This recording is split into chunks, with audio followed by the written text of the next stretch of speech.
ارمان ارمان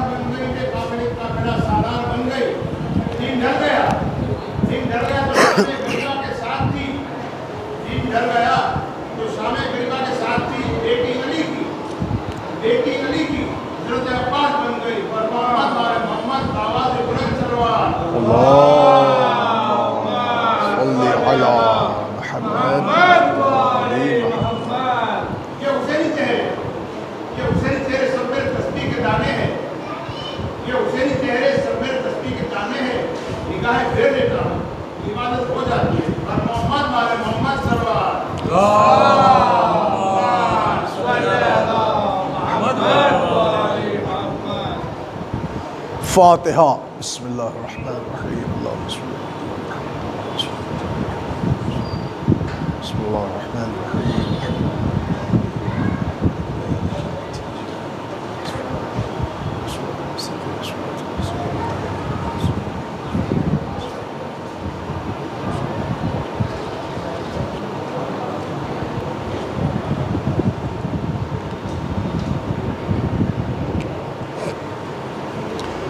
لا حول ولا قوة إلا بالله العلي العظيم.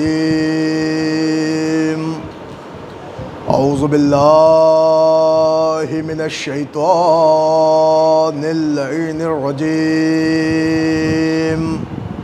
بسم الله الرحمن الرحيم. الحمد لله رب العالمين. الصلاة والسلام والتحية والإكرام على النبي المكي المدني القرشي الغربي الأمي البطحي الهاشمي سیدنا و نبینا و شفیعنا و حبیب قلوبنا و طبیب نفوسنا و مولانا و مولا الثقلین جد الحسن والحسین ابی القاسم محمد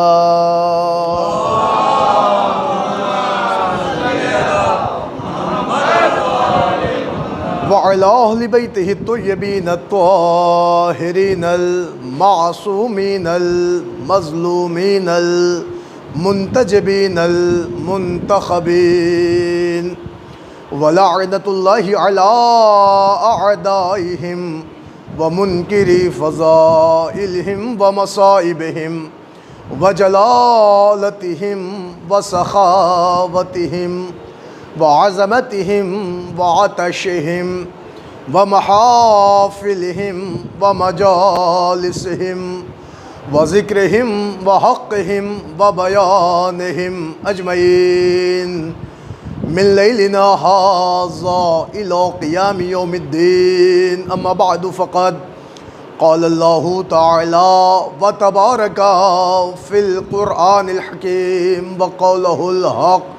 بسم الله الرحمن الرحيم.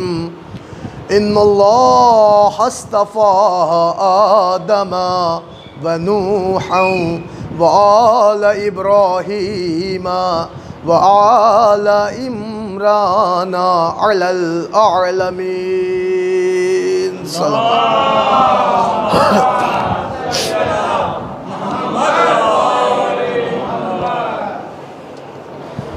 عزیزان گرامی، بزرگان ملت، معزز سامعین کرام، برادران ایمانی، عزاداران حسین مظلوم کربلا، ماتمداران غازی ابو الفضل عباس علیہ السلام.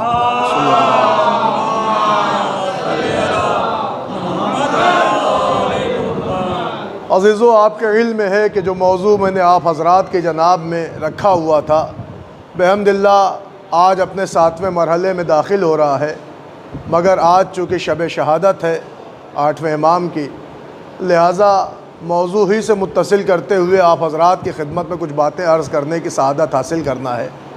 میں نے ان تمام مجالس کے لیے قرآن پاک کی جس آیہ کریمہ کا انتخاب کیا وہ آیتی آیہ انتخاب ہے. اس لیے کہ اس میں اللہ تعالیٰ نے ارشاد فرمایا ان اللہ اصطفى آدم و نوحا و آل ابراہیم و آل عمران علی العالمین، بے شک اللہ تعالیٰ نے استفا کیا، چن لیا، سلیکٹ کیا، منتخب کیا، تقرر کیا، تشخص کیا، کہ کس کا کیا؟ کہ آدم کا کیا، نوح کا کیا، آل ابراہیم کا کیا، آل عمران کا کیا۔ یہ چناؤ اللہ نے جو کیا ہے، یہ انتخاب اللہ نے جو کیا ہے، یہ ان افراد کو جو اللہ نے چنا ہے، تو اللہ نے باقاعدہ قرآن میں اعلان کیا ہے کہ یہ وہ لوگ ہیں کہ جن کو اللہ نے چنا ہے، پبلک نے نہیں چنا ہے۔ یہ وہ افراد ہیں کہ جن کا نگاہ انتخاب عصمت ہے، یہ وہ لوگ ہیں کہ جن کی نگاہ انتخاب الوہیت ہے، یہ وہ لوگ ہیں کہ جن کو اللہ چن رہا ہے۔ لہذا چنا کس کو اللہ نے؟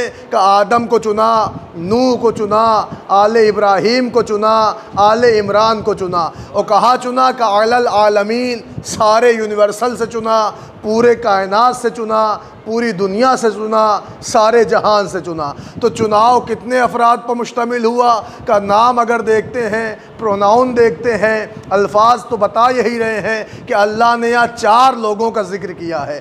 ایک تو اللہ نے بتایا کہ ہم نے آدم چنا، پھر آواز آئی ہم نے نوح چنا، پھر آواز آئی ہم نے آل ابراہیم چنا، پھر آواز آئی ہم نے آل عمران چنا۔ اب ذرا آپ قرآن مجید کی اس آیت انتخاب پر ذرا غور فرمائے تو میں آپ کو اس منزل تک لانا چاہ رہا ہوں کہ دیکھیں یہ عجیب چناؤ ہے۔ چناؤ آپ کے یہاں بھی ہوتا ہے، چناؤ قرآن میں بھی ہوا ہے۔ توجہ ہے، انتخابات آپ کے یہاں بھی ہوتے ہیں، انتخاب قرآن میں بھی ہوا ہے۔ الیکشن آپ کے یہاں بھی ہوتا ہے، قرآن میں بھی سلیکشن ہوا ہے۔ مگر عزیزان گرامی، جسے آپ چنتے ہیں، جسے دنیا چنتی ہے، اسے الیکشن کا نام دیا گیا، جسے خدا چنتا ہے اسے سلیکشن کا نام دیا گیا۔ اس لیے کہ الیکشن اور ہے، سلیکشن اور ہے۔ مگر اللہ نے جب سلیکشن کیا تو اللہ نے نام جو استعمال کیا، جو لفظ استعمال کیا، وہ لفظ ہے استفا، کہ اللہ تعالیٰ نے چن لیا۔ استفا کے معنی ہی ہے چن لینا۔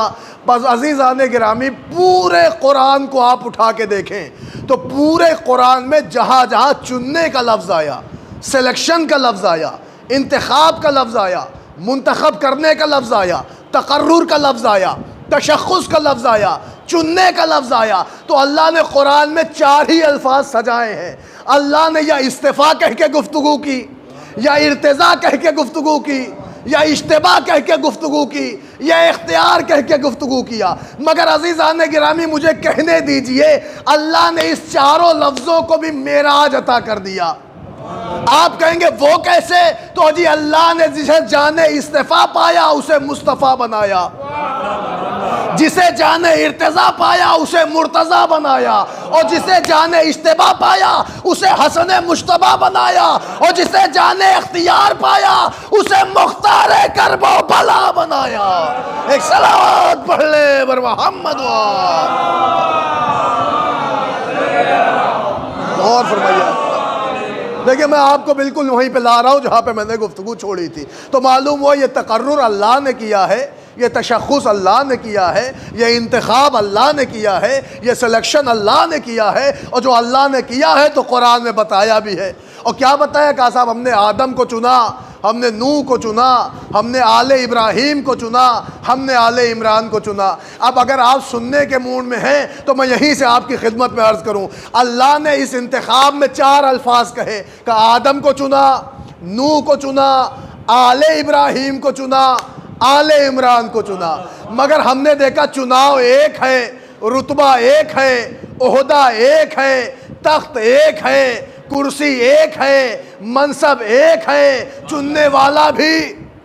توجہ ہے آپ کی؟ بس ذرا غور فرمائیے گا، یہ ایک ایسا چناؤ ہے کہ چناؤ ایک، عہدہ ایک، رتبہ ایک، منصب ایک، تخت ایک، کرسی ایک، انتخاب ایک، چننے والا بھی ایک۔ مگر جب وہ چننے پہ آیا تو اس نے جب آدم کہا تو آل آدم نہ کہا۔ میں کچھ عرض کر رہا ہوں بھائی، اگر اس نحیف سی بات کو آپ سمجھ لیں اور اس باریک سے پوائنٹ پہ آپ غور کر لیں تو قرآن مجید کی اس آیت کا بالکل کلیئر سامنا آپ سے ہو جائے گا کہ اللہ نے جب آدم کہا تو آل آدم نہ کہا۔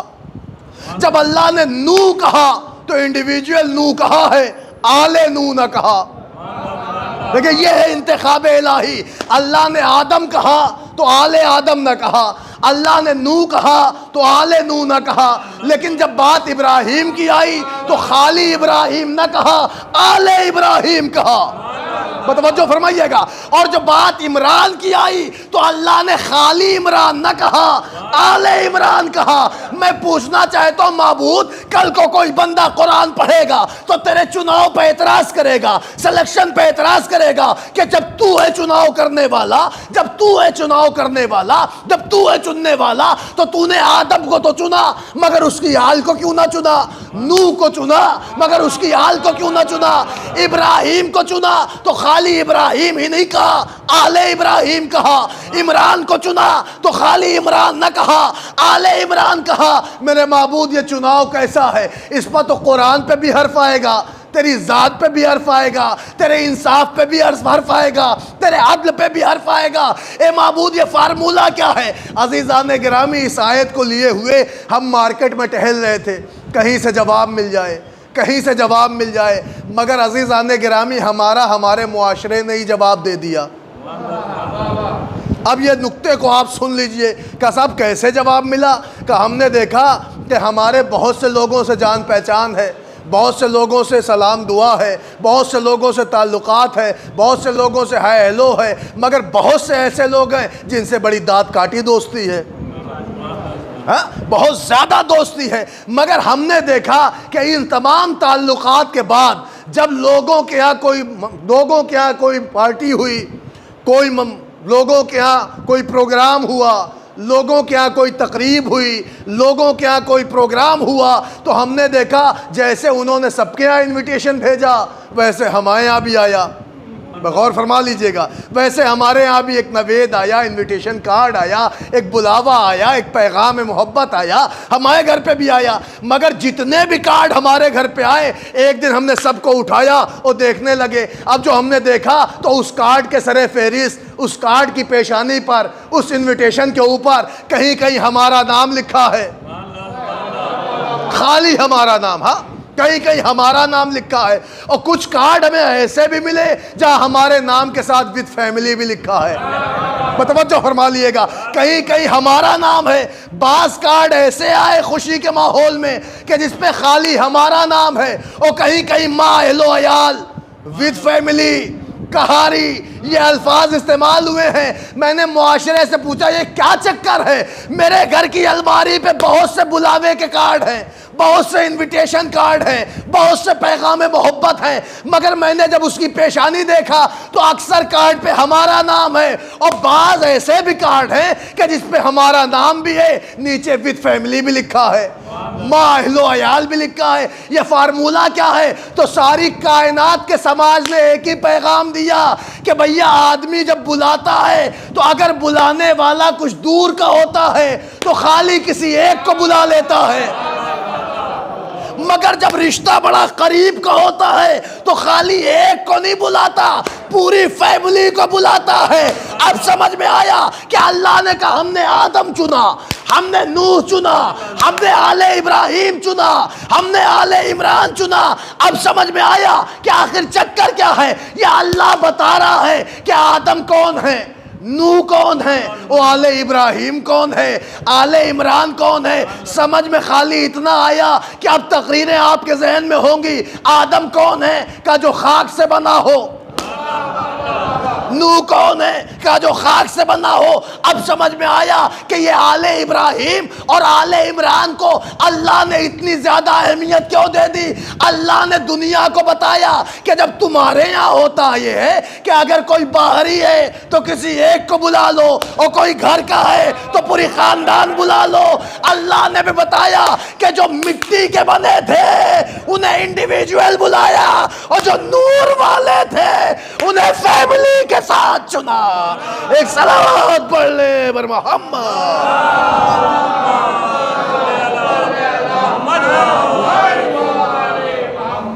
ایک ذرا مل کے درود شریف پڑھ لیں بر محمد۔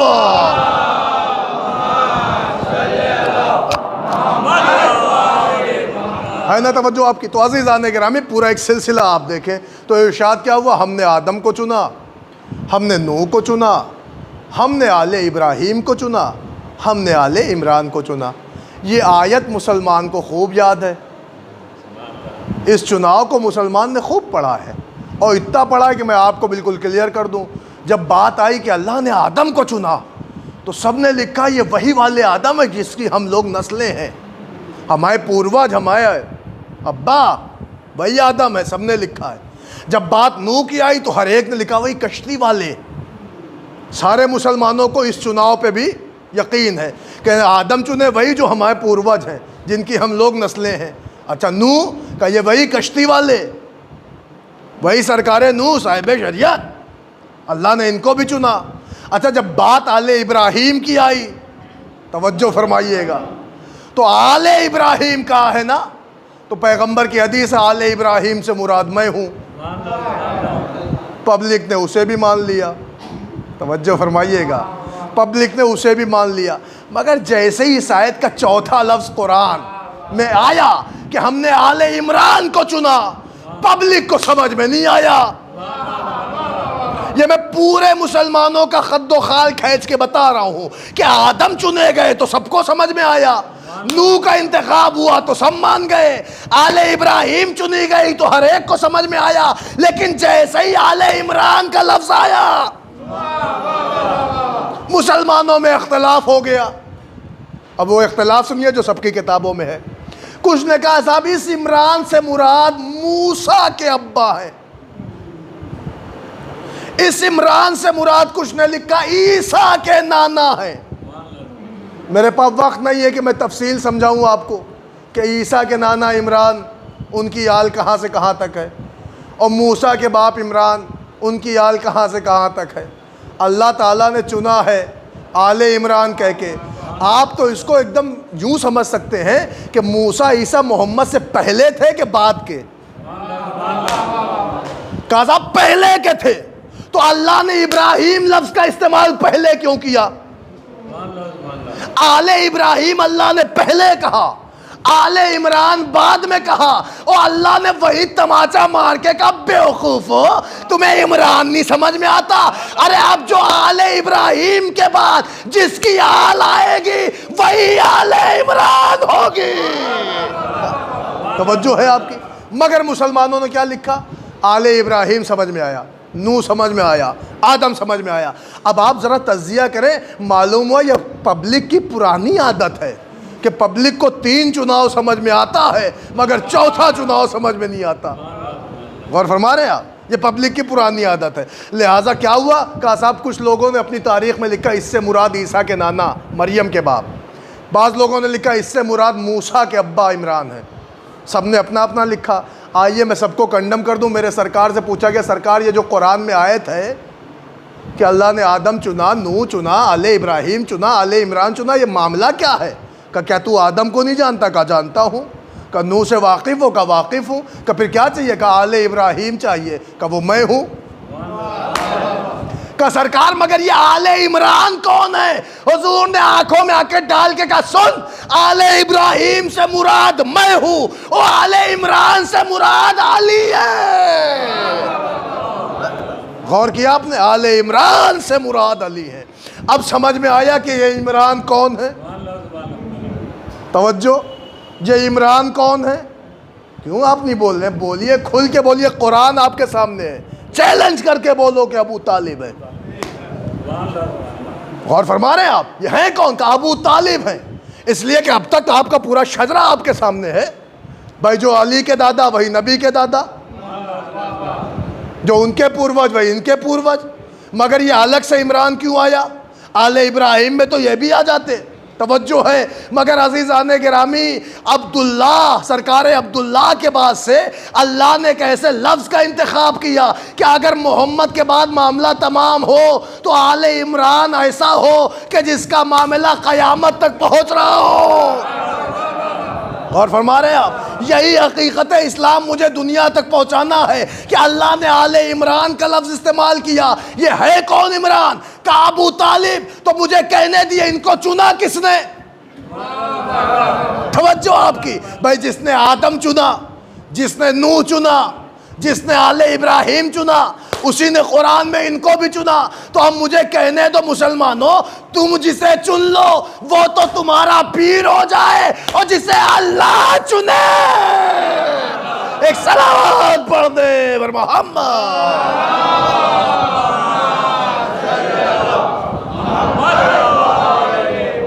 غور کیا آپ نے؟ وہ ہے سرکار عمران، وہ ہے حضرت ابو طالب۔ اچھا، اب چونکہ موضوع کو بھی مجھے لے کے ہی چلنا ہے، موضوع بھی مکمل ہے، تاکہ میرے جانے کے بعد اگر آپ 10 مجلسیں کبھی اکیلے میں سنیں تو آپ کو ایسا نہ لگے کہ ادھر سے ادھر جا رہی، ادھر سے ادھر گفتگو جا رہی، پورا سیکوینس اور پورا سسٹم آپ کے سامنے رہے۔ تو معاملہ یہ ہے کہ صاحب اللہ تعالیٰ نے ایک سلسلہ رکھا ہے اور دنیا کو بتایا ہے کہ ہم نے اثر نو ایک سلسلہ ہدایت رکھا ہوا ہے۔ آدم کو چنا، نوح کو چنا، آل ابراہیم کو چنا، آل عمران کو چنا، یعنی اس روز سے لے کے قیامت تک کے لیے اللہ نے پورا سلسلہ قائم کر دیا اور بتا دیا یہ زمین بغیر ہادی خدا کے نہیں رہتی۔ توجہ ہے آپ کی؟ لہذا اللہ نے جب آدم کو چنا تو وہیں اعلان کر دیا پہلے ہی خلیفہ کا، متوجہ ہے؟ اور انشاءاللہ آپ قرآن دیکھتے جائیے، میں آپ کو ہر خلیفہ دکھا دوں گا کہ قرآن میں کب کب کس خلافت کا اعلان ہوا ہے۔ معلوم ہے یہ وہ والا منصب ہے جو پبلک کے انڈر میں اللہ نے دیا ہی نہیں ہے۔ اس منصب کو اللہ نے اپنے پاس رکھا، وہ جسے چاہے گا بنائے گا، متوجہ ہیں آپ؟ لہٰذا اللہ تعالیٰ جسے چاہتا ہے اس کو اس کا خلیفہ بنا دیتا ہے۔ مولا کائنات نے بھی یہی جملہ کہا ہے، مولا کائنات کی تو حدیث ہے، جو مجھے جو چوتھا خلیفہ نہ مانے اس پہ اللہ کی لعنت۔ آپ سنیں یہ جملہ، سن رہے ہیں آپ؟ مولا نے فرمایا جو مجھے چوتھا خلیفہ نہ مانے اس پہ اللہ کی لعنت۔ وہ لوگ کہ جن کے پاس قرآن نہیں ہے وہ تو ڈر جائیں گے، مگر جس نے اسلام قرآن سے لیا ہے وہ ہنس کے بولے گا بے شک۔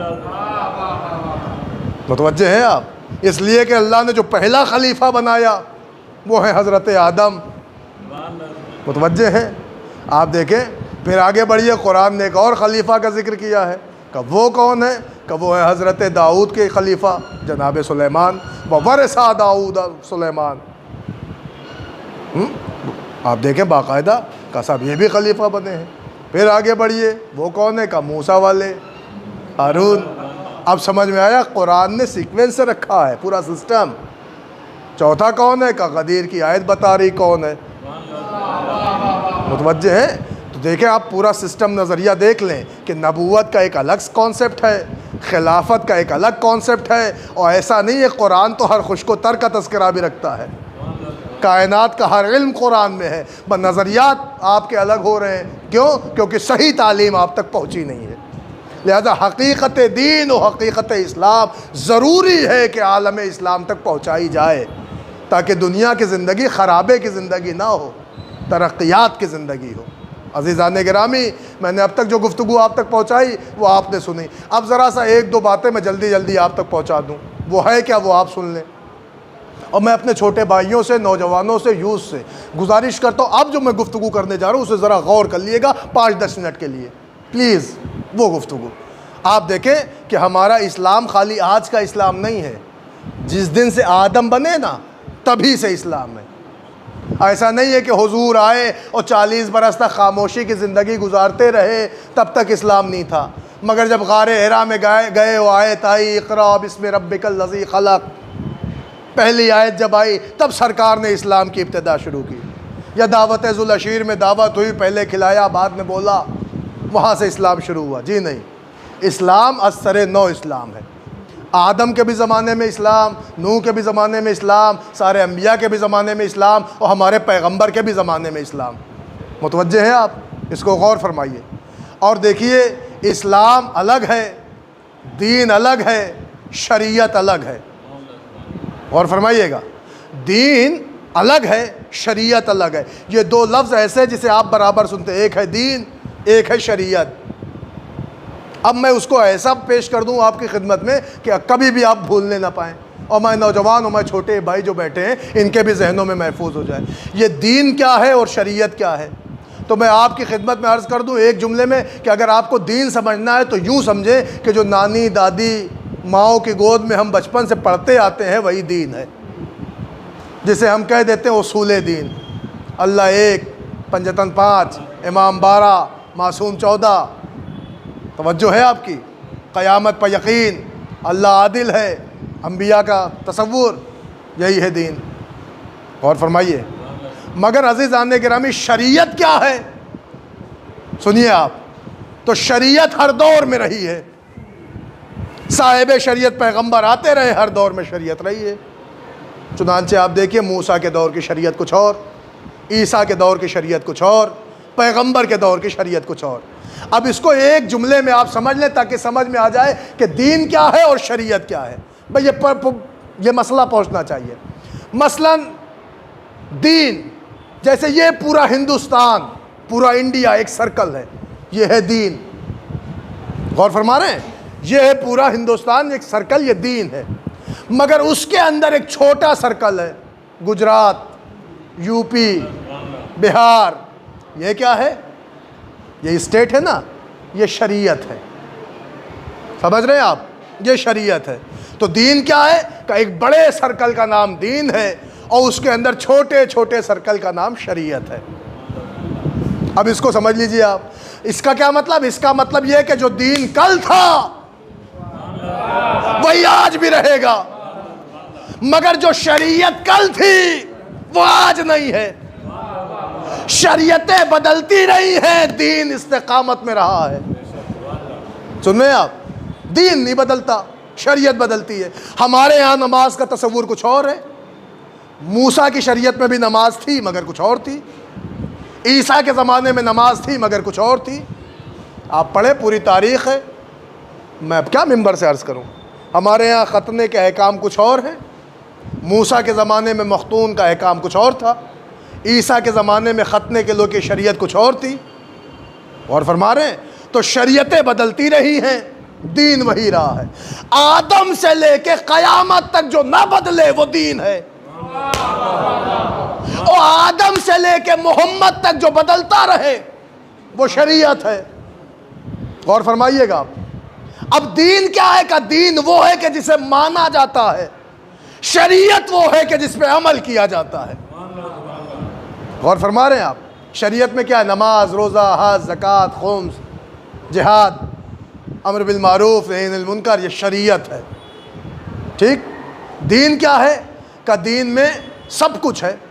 غور فرما رہے ہیں؟ دین میں سب کچھ ہے۔ کیا ہے صاحب؟ دین میں توحید ہے، عدل ہے، نبوت ہے، قیامت ہے۔ ہر دور میں آپ کو یہ ملا کہ دین میں یہ سب ہے، دین میں یہ سب ہے، دین میں یہ سب ہے۔ چنانچہ ہر نبی کے دور میں ہم نے یہی دیکھا، اللہ کو مانو، اللہ کی عدالت کا یقین کرو، قیامت پر یقین کرو، نبیوں کو مانو۔ اور یہ تو ہم نے اسی دن دیکھ لیا تھا کہ جب شیطان نے اللہ سے ڈیمانڈ کی تھی کہ ہمیں قیامت تک زندگی چاہیے، تو قیامت بھی بتا رہا ہے،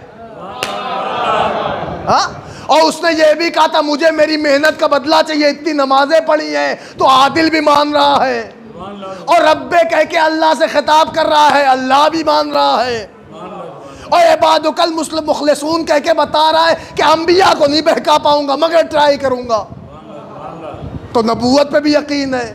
کون سی ایسی چیز تھی کہ جو اس عابد و زاہد کو شیطان بنا رہی ہے؟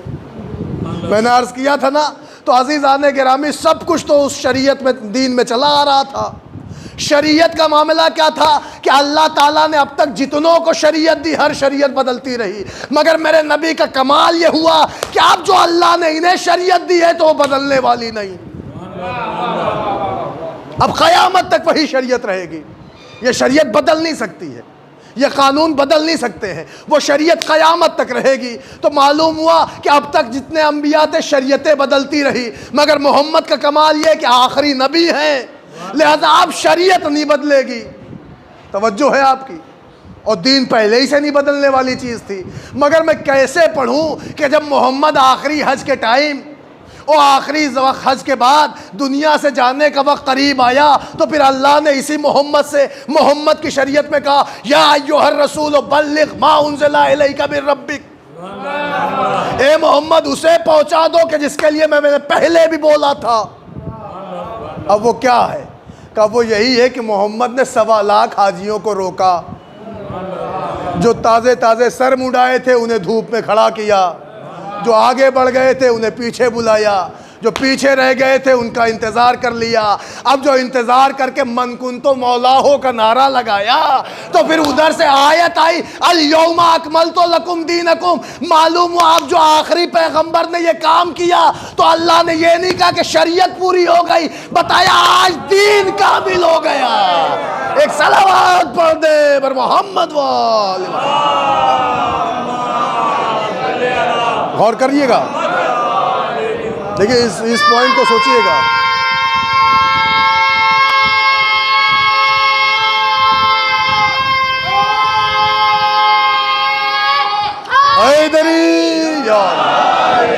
بس سنیے عزیزان گرامی جلدی, تو یہ بات اپنے نوجوانوں تک پہنچانا بہت ضروری تھا.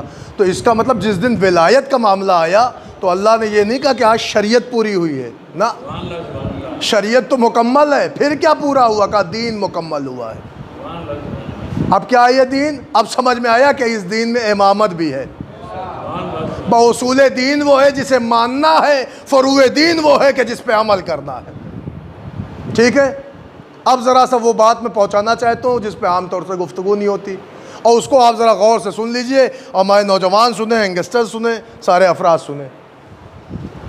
ہے کیا؟ دین پہ ہمیں ماننا ہے, شریعت پہ ہمیں عمل کرنا ہے. تو یہ اصول دین کیا ہے؟ ماننے والی چیز اللہ ایک, عادل ہے, نبی ہے, امام ہے, قیامت آئے گی. ٹھیک, مگر یہ جو شریعت ہے, نماز, روزہ, حج, زکوٰۃ, خمس, امر بالمعروف, نہی عن المنکر, اس پہ عمل کرنا ہے. ٹھیک ہے, ایک وہ نعمت ہے جو عقیدے کی ہے, ایک وہ ہے جو اعمال کی ہے. توجہ فرمائیے گا. اب آپ دیکھیں دونوں ایک دوسرے کا ملازمہ ہیں اور لازمہ ہیں. غور فرمائیں, کیونکہ آپ کا عقیدہ بھی درست ہونا چاہیے, آپ کے عمل بھی اچھے ہونے چاہیے. ٹھیک ہے, اب آئیے میں آپ کو لے آؤں. مرنے والا مر گیا, اب آپ مجھے بتائیے مرنے کے بعد اس کا کیا ہوگا؟ تو غور سے سنیے, آج جو میں پیغام جو میسج پہنچا رہا ہوں آپ تک, مرنے کے بعد کیا ہوگا. تو سنیے, میں روایت پڑھ رہا ہوں. جب انسان قبر میں جاتا ہے تو اس کا ایگزام ہوتا ہے, امتحان ہوتا ہے, فرشتے آتے ہیں. میں وہ سارے روایت, وہ سارے واقعات, وہ معجزات سب چھوڑ رہا ہوں, وقت میں تنگی ہے, مجھے 8ویں امام کے حوالے سے بھی کچھ گفتگو کرنا ہے. چنانچہ جب وہ قبر میں آیا تو اس کا حساب و کتاب ہونا ہے. اچھا, کیسا حساب و کتاب؟ جیسے ہی قبر میں بندہ پہنچا اور لوگ گئے, ویسے ہی 2 ادبھت پرانی نازل ہو گئے.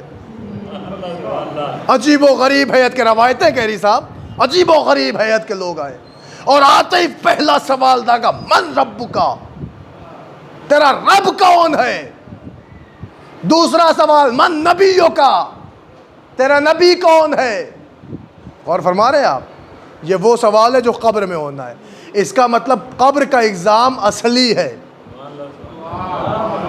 اگر آپ یہاں فیل ہو گئے تو یہیں سے پار, پھر آپ محشر تک پہنچنے کی نوبت ہی نہیں ہے.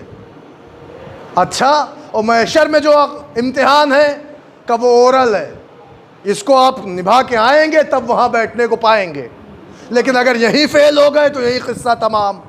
اب کہیے تو اسے میں قرآن سے ثابت کر دوں.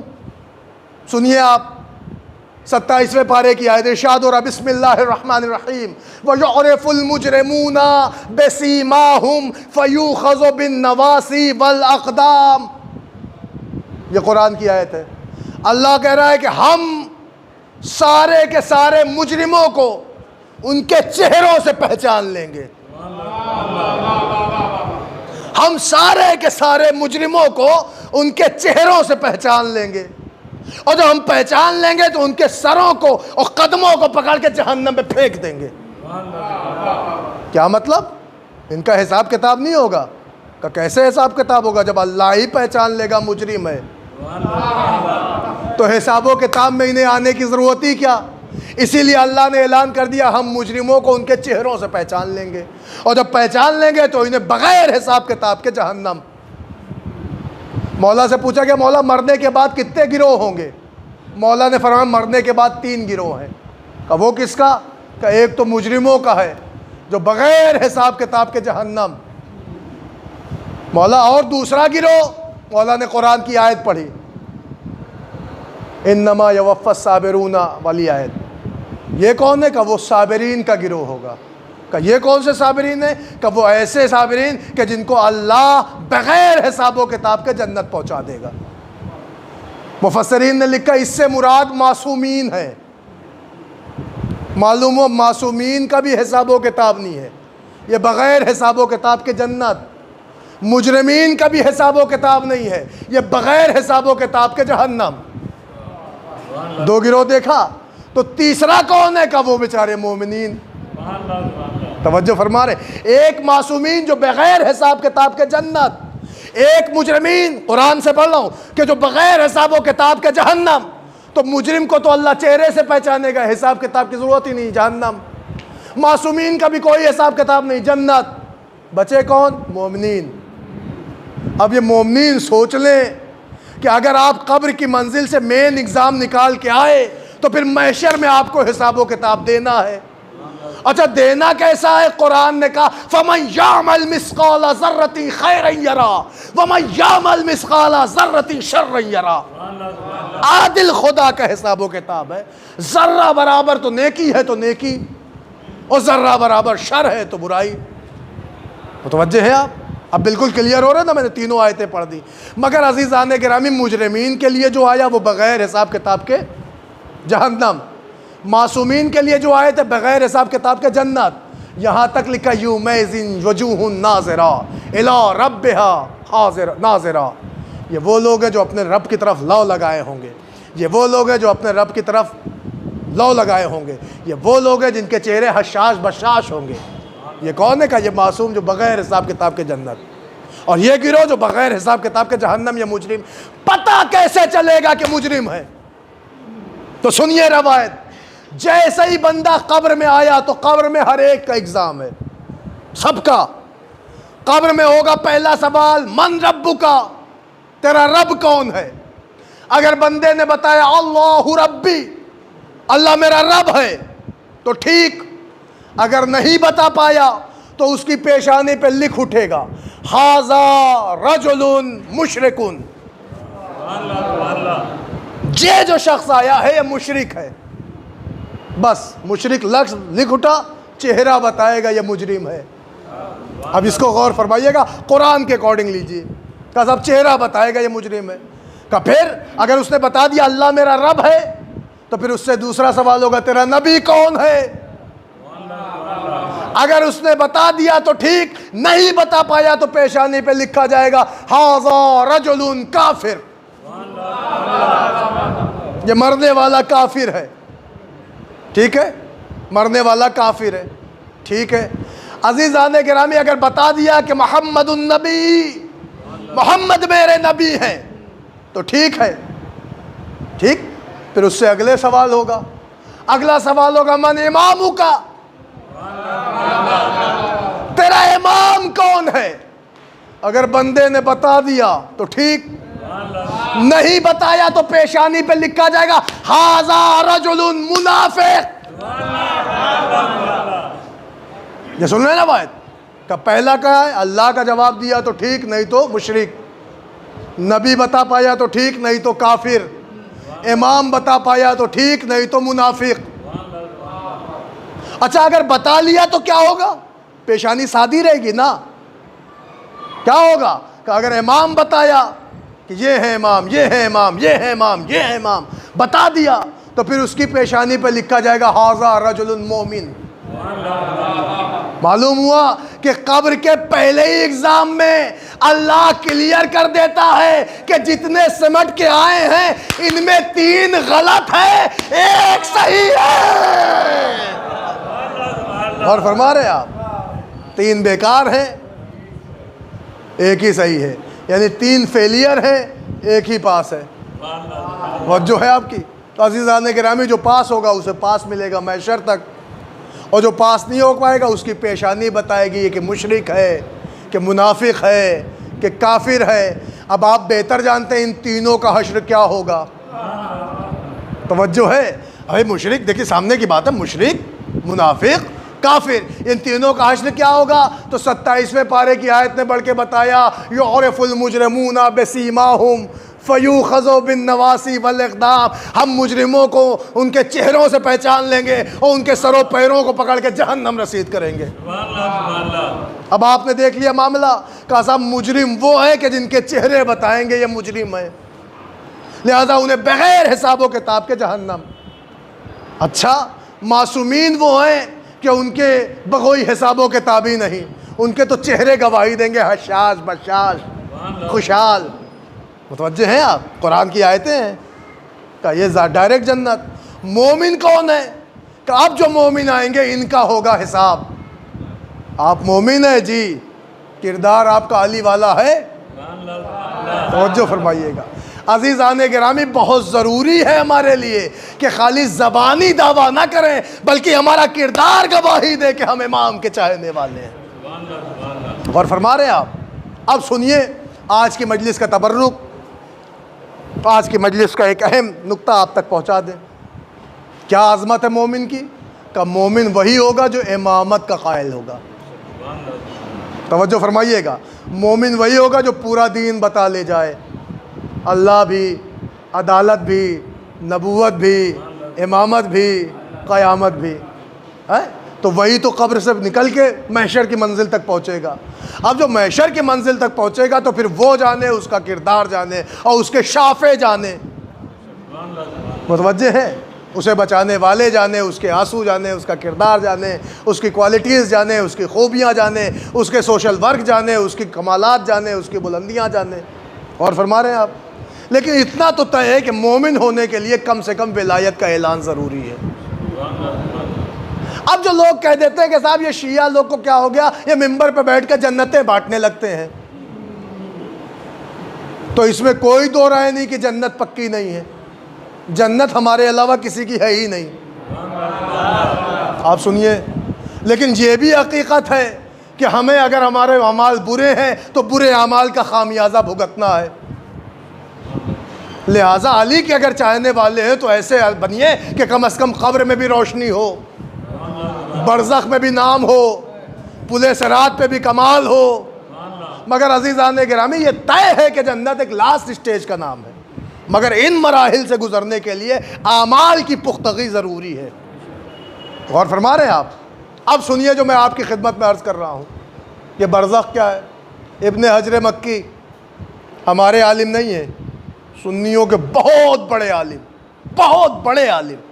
اب ان کی روایت سنیے جو میں پڑھنا چاہ رہا ہوں، سنو ایک مومن کا کیا کمال ہے، کیا عظمت ہے۔ وہ لکھتے ہیں کہ روز محشر پل صراط پا امیر کائنات کھڑے ہوں گے۔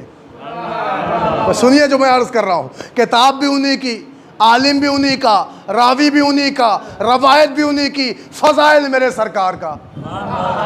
کہ صاحب روز محشر پل صراط پر حضرت کھڑے ہوں گے۔ کہ کیسے کھڑے ہوں گے؟ کہ ایک ہاتھ میں قلم ہوگا، ایک ہاتھ میں کاغذ ہوگا، دامن قرطاس پا جنبش نوک قلم سے علی جسے لکھ لکھ کے پروانے نجات دے دیں گے، وہ پل صراط کراس کر جائے گا۔ سن لیا آپ نے فضیلت کا جملہ؟ میں نے عرض کیا نا، میں آپ کو اہم جملہ دے رہا ہوں اس مجلس میں، کہ یہ میرے مولا کی فضیلت لکھ رہے ہیں، بہت بڑے عالم دین۔ کہہ رہے صاحب لکھا یہ ہے۔ اچھا پل صراط آپ کو پتہ ہی ہے کیسا ہوگا؟ آپ جانتے ہی ہیں، آپ کے یہاں بھی کتنے 10-12 ہی پل تو ہوں گے ہی، مکی پل، نہرو پل، فلاں پل، اور فرما رہے ہیں۔ لیکن اگر آپ پل صراط پڑھ لیں تو بال سے زیادہ باریک، تلوار کی دھار سے زیادہ تیز، اور اس میں بھی ہم لوگوں کو گزرنا ہے۔ متوجہ ہیں آپ؟ مگر عزیزو، آپ سوچ سکتے ہیں، لکھ رہے ہیں کہ صاحب پل صراط پہ کھڑے ہوں گے امیر کائنات، ان کے ایک ہاتھ میں کاغذ ہوگا، ایک ہاتھ میں قلم ہوگا، علی کاغذ کے اوپر قلم سے لکھ کے جسے جسے دے دیں گے وہ تو کراس کر جائے گا، اور جسے نہیں دیں گے وہ عہدے منہ گر جائے گا۔ یہ ہماری روایت نہیں، اللہ کا شکر ہے کہ انہوں نے حقیقت لکھی۔ کہا جسے دیں گے وہ کراس، جسے نہیں دیں گے وہ گر جائے گا۔ اب یہ ہر آدمی کا اپنا اپنا مقدر جانے کہ علی کسے لکھ کے دیں گے کسے نہیں دیں گے، لیکن میں منبر سے کہہ رہا ہوں کہ علی ساری کائنات میں محمد کے سب سے بڑے فالوور کا نام ہے۔ محمد کو سب سے زیادہ چاہنے والے کا نام علی ہے۔ توجہ ہے آپ کی؟ آپ کہیے تو میں جملہ پڑھوں، یہ ہر آدمی کا اپنا اپنا مقدر جانے کہ علی کسے لکھ کے دیں گے، کسے لکھ کے نہیں دیں گے، کسے لکھ کے دیں گے، کسے لکھ کے نہیں دیں گے، لیکن اتنا تو طے ہے کہ مجھے کہنا پڑ رہا ہے کہ میں کہتا ہوں علی ساری کائنات کو لکھ کے دے دیں گے، ہر کوئی پل صراط عبور کر جائے گا، لیکن میرا دل کہتا ہے کہ علی کاغذ کے اوپر قلم سے لکھ کے اسے کبھی نہ دیں گے کہ جس نے میرے نبی کو نہ کاغذ دیا نہ قلم دیا۔ صلوات پڑھ دے بر محمد والی محمد۔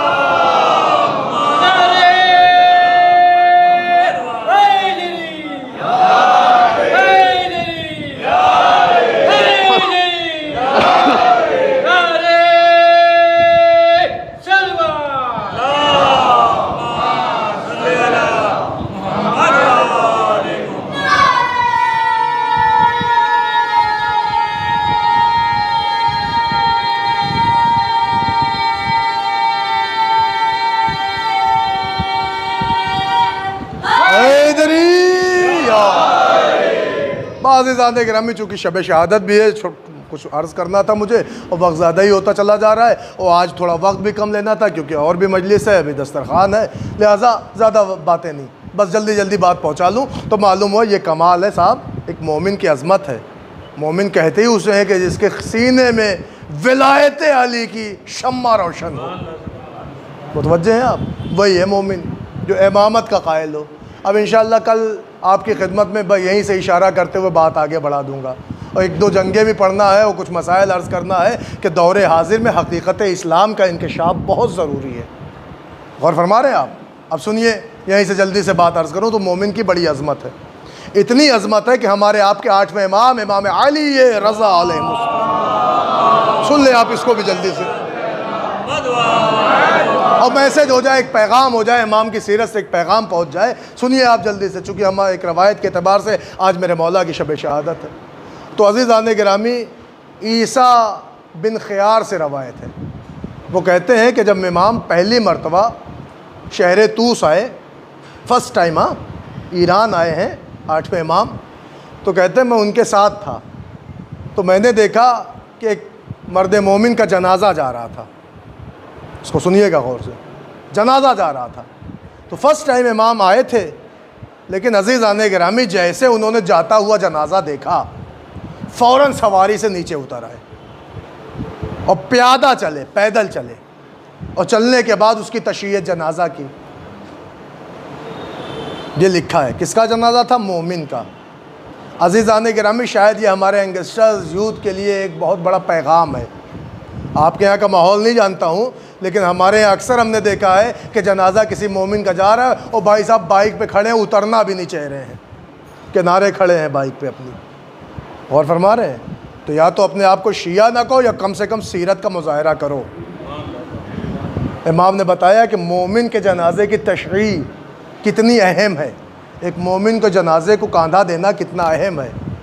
ہمارے امام فرماتے ہیں کہ اگر کوئی چاہتا ہے کہ اسے لیلۃ القدر کا ثواب مل جائے، غور فرمائیں آپ، تو مولا کیا کرے کہ اگر دو مومن لڑے ہوں تو انہیں آپس میں ملا دو۔ اچھا مولا اور بھی کوئی ایسی چیز ہے کہ جس سے لیلۃ القدر کا ثواب مل جائے؟ امام نے فرمایا اگر چاہتے ہو لیلۃ القدر کا ثواب مل جائے تو کسی مرد مومن کے جنازے کی تشییع کر لو، اتنی اہمیت ہے۔ امام نے تشییع جنازہ کیا۔ عیسیٰ کہتا میں نے بڑھ کے پوچھا مولا کیا آپ اسے پہلے سے جانتے ہیں؟ آپ تو ابھی آ رہے ہیں، آپ کو کیسے پتا کہ یہ مرد مومن کا جنازہ ہے؟ امام نے کہا وہ امام ہی کیا ہے جو عوام سے واقف نہ ہو۔ اور فرمایا آپ نے، بلکہ امام گئے اور سینے پہ ہاتھ رکھے اسے جنت کی بشارت دی ہے۔ میرے پاس وقت نہیں ہے کہ میں پوری تفصیل میں آپ کو لے کے جاؤں، اشارے کروں، لیکن عزیزان گرامی یہ عظمت ہے امام کی۔ اور سنیے آگے کی بات، اس سے بڑی بات تو یہ ہے کہ تاریخ لکھتی جب سرکار نیشاپور میں حضور کی آمد ہوئی ہے، تو سنیے آپ کیا کمال ہے اپنے وقت کے امام کا۔ اور اسی لیے عرض کرتا ہوں کہ اپنے وقت کے امام کو پہچانیے، ان کی بھی معرفت ہونی چاہیے۔ غور فرمائیے آپ کا صاحب، پھر کہ جب نیشاپور آئے مولا تو آمد کی خبر پہلے ہی سے تھی، ہر آدمی گھر سجا رہا ہے، کپڑے نئے بنوا رہا ہے، نہا دھو رہا ہے، پاکیزہ ہو رہا ہے۔ تو ایک پڑوسی نے کسی ایک محب اہل بیت سے پوچھا کہ یار یہ بتاؤ کیا ہے، کاہے کی تیاری ہو رہی ہے؟ تم لوگ تو ایسے تیاری کر رہے ہو جیسے کوئی پیر آ رہا ہے۔ کہا صاحب تمہارا پیر آتا ہے تو تم تو تیاری کرتے ہو، اور ہمارا تو امیر آ رہا ہے۔ کیا مطلب؟ سمجھا نہیں۔ کہنے لگے اتنی زیادہ تیاری کہ کپڑے بھی نئے ہونا چاہیے، اور نہا لو، صاف کر دو، محلہ بھی صاف، ایریا بھی صاف، گھر بھی صاف، کیا ہے کیا؟ تو انہوں نے کہا فرزند رسول آ رہے ہیں۔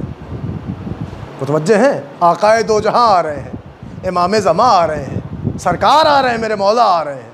کہا اچھا تو آپ انہی کی زیارت کے لیے آمادہ ہو رہے ہیں؟ کہا بالکل۔ تو اس نے مذاق اڑاتے ہوئے کہا، پڑوسی نے جو غیر شیعہ تھا، پڑوسی شیعہ نہیں تھا، اس نے کہا یار جب آئیں تو مجھے بھی بتانا، میں بھی دیکھوں گا کون ہے، کیسے ہیں، کہاں ہیں، کیا ہے۔ کہ بسم اللہ چلنا تم بھی۔ چنانچہ ایک جم غفیر جب سرکار کی آمد ہوئی، بہت بڑا مجمع پورا پلٹ آیا، اور نعرہ تکبیر کی صدائے بلند ہے، ہر کوئی فرزند رسول کی زیارت کرنا چاہ رہا ہے۔ ایسے میں تاریخ کہتی ہر آدمی پریشان ہے زیارت کو مولا کی۔ آوازیں دی جا رہی، سرکار آپ کو آپ کے جد کا واسطہ ذرا چہرے سے نقاب ہٹا دیجیے۔ سنیے گا آپ، سرکار آپ کو آپ کے جد کا واسطہ کہ چہرے سے نقاب اٹھا دیجیے، اور کچھ مواعظ فرما دیجیے، کچھ واعظ کر دیجیے، کچھ حدیثیں بیان کر دیجیے۔ جب بہت اصرار ہوا تو امام نے اپنی سواری روکی، اور ہزاروں لاکھوں کا مجمع۔ اب جو سواری روکی تو ایک مرتبہ امام نے پردہ ہٹایا، اور پردہ ہٹانے کے بعد جیسے ہی امام نے چہرے کی نقاب ہٹائی، تاریخ کہتی عادت کچھ تو ایسے تھے جو وقتاً بے ہوش ہو گئے، کچھ سواری کے اطراف میں دوڑنے لگے، اور کچھ وہ تھے کہ جو امام کی سواری کو چومنے لگے، اور کچھ محو حیرت ہو گئے، کچھ کے دانتوں تلے انگلیاں آ گئیں، اس لیے کہ اس وقت امام نے جب پردہ ہٹایا ہے تو پوری دنیا میں محو حیرت تھی، اور ہر کوئی کونیاں مار کے کہتا تھا جیسے رسول کے بارے میں سنا تھا ویسے آج دیکھ رہے ہیں۔ اس لیے کہ دو طرفہ زلفیں ویسے ہی پڑی ہوئی تھیں، آنکھوں کے لوادے ویسے ہی تھے، انداز جسم ویسے ہی تھا، سارا بدن کے اسلوب ویسے ہی تھے۔ عزیزان گرامی، لوگ محو حیرت تھے۔ اور پھر جب بہت بڑے علماء کی جماعت، اسکالرز کی جماعت آگے بڑھی، اور اس نے کہا سرکار کچھ واعظ کر دیجئے، کچھ فرما دیجئے، تو امام نے فرمایا من قال لا الہ الا اللہ، جس شخص نے بھی لا الہ الا اللہ کہا، متوجہ ہیں، وجب لہ الجنہ، اس کے لیے جنت واجب ہو گئی۔ اتنی حدیث اگر مسلمان کے ہاتھ لگ جاتی تو خوش ہو جاتا۔ امام نے فرمایا کہ جس نے لا الہ الا اللہ کہا اس پر جنت واجب، مگر امام نے آگے بڑھ کے کہا بشرطہا و شروطہا، واجب تو ہے مگر شرطوں کے ساتھ۔ اور اس کے بعد امام نے اپنے سینے پہ اشارہ کر کے کہا انا من شروطہا، ہر وہ بندہ جو لا الہ الا اللہ کہہ گیا اس پر جنت واجب ہے، مگر شرط کے ساتھ، اور انہی شرائط میں ایک شرط ہم ہیں۔ اب سمجھ میں آیا میاں، خالی لا الہ الا اللہ جنت تک نہیں پہنچائے گا جب تک انا من شروطہا کا استنباط نہ ہوگا۔ غور فرمایا آپ نے؟ یہ ہے عظمت خدا کی قسم۔ امام نے ارشاد فرمایا، تاریخ کہتی ہے امام نے یہ جملہ کہا تھا 40,000 قلمدان بیٹھ گئے۔ مجھے بہت پہلے ہی شروع کر دینا چاہیے تھا، بہت لمبا ٹائم ہو رہا ہے، مگر اشارے میں جلدی جلدی سنیں۔ سب لکھ گئے، بیٹھنے کے لیے لکھنے کے لیے بیٹھ گئے۔ کہا صاحب ہر کوئی لکھ رہا ہے امام کے حدیث۔ امام نے واعظ کیا، احکام بتایا، توبہ کی عظمتیں بتائی، کردار بتایا، زندگی جینے کا طریقہ بتایا، شعبہ زندگی کا درس دیا، کوئی شعبہ چھوڑا ہی نہیں جس ٹاپک پہ امام نے گفتگو نہ کی ہو۔ دنیا ہے کہ جو لکھنے کا کام کر رہی ہے، مگر عزیزان گرامی، سب تو سب وہ جو محب اہل بیت کے ساتھ پڑوسی صاحب آئے تھے وہ بھی سکتے میں ہیں۔ تو ایک مرتبہ اس نے کہا یار یہ مولا نے ساری باتیں کی، سب سمجھ میں آیا، انہوں نے ایک بات اور بھی بتائی، توبہ کرنے کا طریقہ بھی بتایا، تو یہ بتاؤ میں بھی بہت بڑا گنہگار ہوں، کیا میری قبول ہوگی؟ تو پڑوسی نے کہا تم ہم سے کیا پوچھ رہے ہو، چلو امام ہی سے پوچھ لیں۔ لے کے آئے اپنے پڑوسی کو محب اہل بیت، اس نے امام کے سامنے توبہ کیا کہ مولا میں بہت بڑا گنہگار ہوں، میں نے زندگی بھر سب کا لوٹا ہی کھایا ہے، سرکار کیا میری توبہ قبول ہوگی؟ امام نے کہا جیسے ہم کہتے ہیں اگر ویسے توبہ کرو گے تو قبول ہوگی۔ اب میرے پاس تفصیل میں جانے کا وقت نہیں ہے، مولا کیسے؟ امام نے اشارے میں کہہ دیا کہ ایسا نہیں کہ زندگی بھر گناہ کرو وہ آخری عمر میں آ کے اللہ سے معافی کر لو، ایسے نہیں قبول ہوگی۔ کہا پھر؟ کہ جس کا لوٹا ہے اس کو واپس کرو، اس سے معافی مانگو، اگر وہ نہ ملے مر گیا ہو تو اس کا مال اتنا ہی اس کے نام سے راہ خدا میں خیرات کر دو تاکہ اسے ثواب ملتا رہے، پھر اللہ سے معافی مانگو تو اللہ معاف کر دے گا۔ عزیزان گرامی، تاریخ کہتی ہے کہ اس بندے نے اپنا سب واپس کر دیا، سب راہ خدا میں دے دیا، اتنا دے دیا کہ جو جس پہ لباس تھا نا وہ بھی دے دیا، اور اپنے پڑوسی محب اہل بیت سے لباس عاریتاً مانگ کے پہن لیا، وہ بھی لباس دے دیا، اس میں کچھ نہ بچا۔ اور دن میں صرف حلال روزی کماتا تھا، دن بھر مشقت کرتا تھا، اور محنت و مشقت کی وجہ سے بیمار پڑ گیا، موت کے دہانے پہ آ گیا۔ جب مرنے لگا تو پڑوسی وہی جو مومن تھا، جو مسلمان تھا، وہ قریب آیا، تو اس نے جس نے توبہ کیا تھا نا محب اہل بیت کو دیکھ کے تائب اہل بیت نے ایک جملہ کہا کہ میرے آقا نے جو مجھ سے وعدہ کیا تھا تیری توبہ قبول ہو جائے گی اور تیری جنت کی بشارت ہم دیتے ہیں، تو سن میں جا رہا ہوں، میرے مولا نے مجھے جنت کی بشارت دے دی۔ اور فرما رہے ہیں آپ، تاریخ کہتی ہے یہ جب کافی دن بعد وہاں امام کیا پہنچے ہیں تو ملنے گئے یہ توس، جب امام سے توس میں ملنے گئے تو امام نے انہیں اسی کپڑے میں بلا لیا جس کپڑے میں امام موجود تھے، اسی کپڑے میں امام باہر آئے، اور آتے ہی امام نے ایک جملہ کا سن تیرے پڑوسی سے جو ہم نے وعدہ کیا تھا وہ پورا کر دیا۔ عزیزان گرامی، اسے کہتے ہیں امام۔ آپ غور فرما رہے ہیں؟ میں اپنے نوجوان بھائیوں کے لیے جلدی جلدی بات عرض کر دوں، کیا ہے امام؟ امام نے علم پہ بہت کام کیا ہے۔ میں آپ لوگوں سے ریکویسٹ کرتا ہوں کہ آپ ایک ٹائم برانڈڈ کپڑے نہ پہنیں مگر علم سے پیچھے نہ ہٹیے، تھوڑا ہلکا پتلا کھا لیجئے چلے گا۔ توجہ فرما رہے ہیں؟ ضروری نہیں ہے کہ آپ مڈ نائٹ میں جائیے، دعوت میں جائیے ہر ہفتے دوستوں کے ساتھ، آپ چٹنی روٹی کھائیے مگر علم پہ ضرور کام کیجئے۔ ضروری نہیں آپ برانڈڈ کپڑے پہنیے تبھی آپ کی عظمت ہوگی، نہیں، آپ ان پیسوں کا استعمال اپنے بچوں پہ لگائیے، اس لیے کہ یہ وہ چیزیں ہیں، اس کی بھی روایتیں ہزاروں کیا کیا پڑھا جائے، لیکن عزیزان گرامی جلدی جلدی سنیے تو جتنا کام ہمارے مولا نے علم پہ کیا ہے میں بیان نہیں کر سکتا۔ اور آپ دیکھیں علم ہندسہ جسے ہم اور آپ انجینئرنگ کہتے ہیں، اس زمانے میں بادشاہ بغداد پورا بغداد سجا رہے تھے، چنانچہ اس زمانے میں اس کی بڑی ضرورت تھی کہ انجینئر پیدا ہو، لہٰذا امام نے اس علم کے باب کو کھول دیا۔ امام کا یہ باب علم کھولنا تھا کہ ہزاروں انجینئر پیدا ہو گئے، تو آج تو ہم اسی کو انجینئر سمجھ رہے ہیں جو بی ٹیک کر کے نکل رہا ہے، لیکن جب ہم اس کی گہرائی میں جاتے ہیں تو یہ علم وہیں سے نکلا ہوا ہے۔ ہزاروں ایسے علم ہیں، کس کس کا بتائیں؟ کیمسٹری کا علم دیکھ لیں اٹھا کے، طب کا علم اٹھا کے دیکھ لیں، طب کے علم کے لیے تو باقاعدہ پڑھا ہی ہوا ہے، ساری تاریخ سب کے یہاں ہے کہ جب طب کا معاملہ آیا ہو تو اس زمانے میں ہمارے امام نے طب کے اوپر ایک رسالہ لکھا، ایک کتابچہ، اور جو لکھا تو اسے بادشاہ وقت کو بھجوا دیا۔ اس نے جو پڑھا تو عقلیں کھل گئی، اس نے اس زمانے کے جتنے عتبا تھے سب کو دے ڈالا، اپنے اراکین سلطنت کو بانٹ ڈالا، اور خالی بانٹا ہی نہیں، سونے کے پانی سے لکھوایا، سمجھ رہے ہیں آپ؟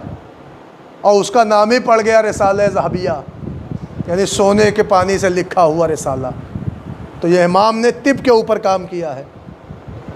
آپ غور فرمائیں، آج ہم سی پی ایم ٹی کی تیاری کر رہے ہیں، پی ایم ٹی کی کر رہے ہیں، M B B S doctor بننا چاہتے ہیں، کوئی بی ایم ایس ہو رہا ہے، کوئی بی ڈی ایس ہو رہا ہے، کوئی بی ایم ایس ہو رہا ہے۔ عزیزان گرامی، لیکن ہمارے امام نے اس علم کی ابتدا بہت پہلے کر دی تھی۔ غور فرما رہے ہیں آپ؟ تو ایسے کتنے علوم ہیں جو میں آپ کی خدمت میں عرض کروں، اور خدا کی قسم جو کارنامے انجام دے دیے کہ ہر ایک کو ہر ایک کا جواب دیا ہے، اور از روح قرآن دیا ہے، سمجھ رہے ہیں؟ آیتیں پڑھ پڑھ کے دی ہیں۔ اور جب لوگوں نے کہا سرکار کیا آپ رسول کی امت اور آپ میں فرق ہے؟ امام نے کہا بے شک، ہم اور ہیں وہ اور ہیں۔ کا کیا مطلب؟ کہ وہ خاکی ہیں ہم نوری ہیں۔ ان کی پیدائش کی وجہ اور ہے، ہماری پیدائش کی وجہ اور ہے، وہ کب پیدا ہوئے ہیں وہ اور ہے، ہم کب آئے ہیں توجہ ہے وہ اور ہے۔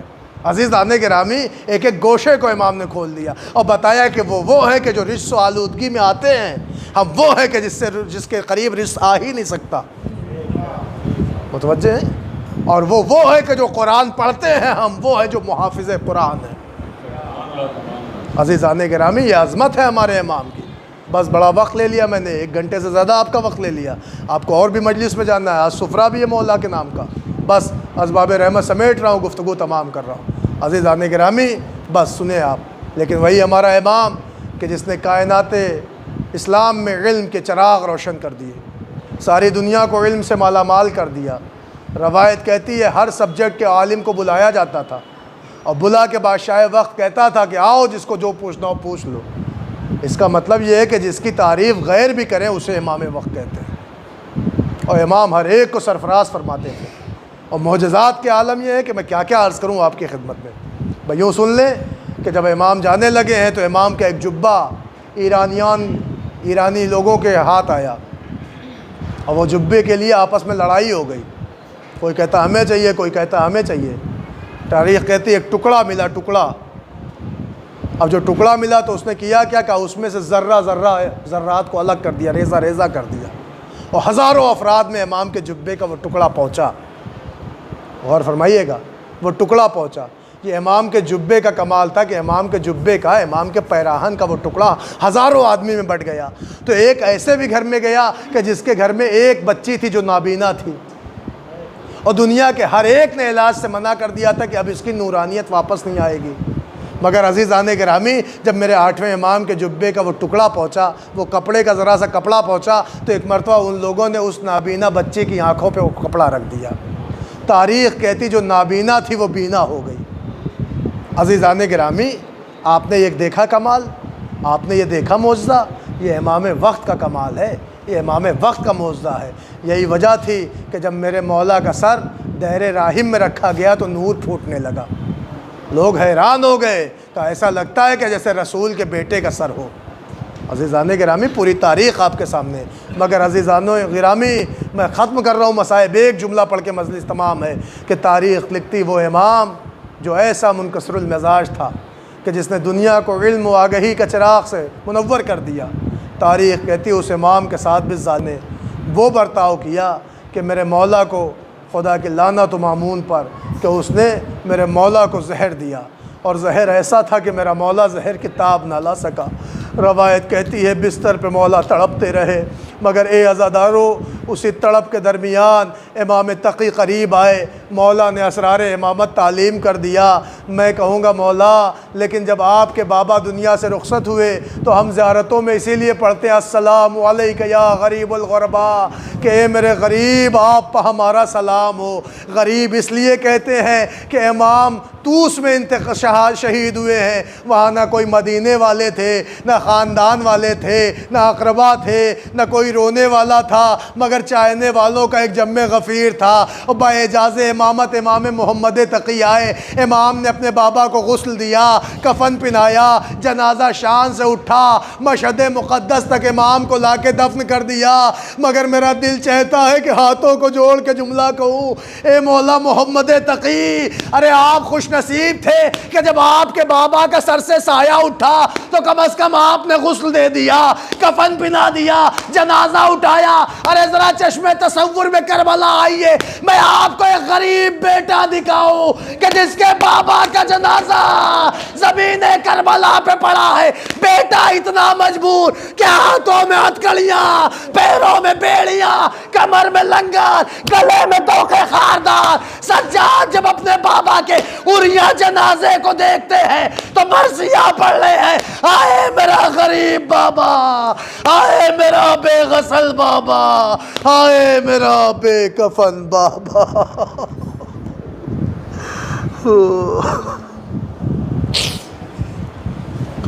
سيعلم الذين ظلموا أيام قلب ينقلبون إنا لله وإنا إليه راجعون۔ ماتم حسین۔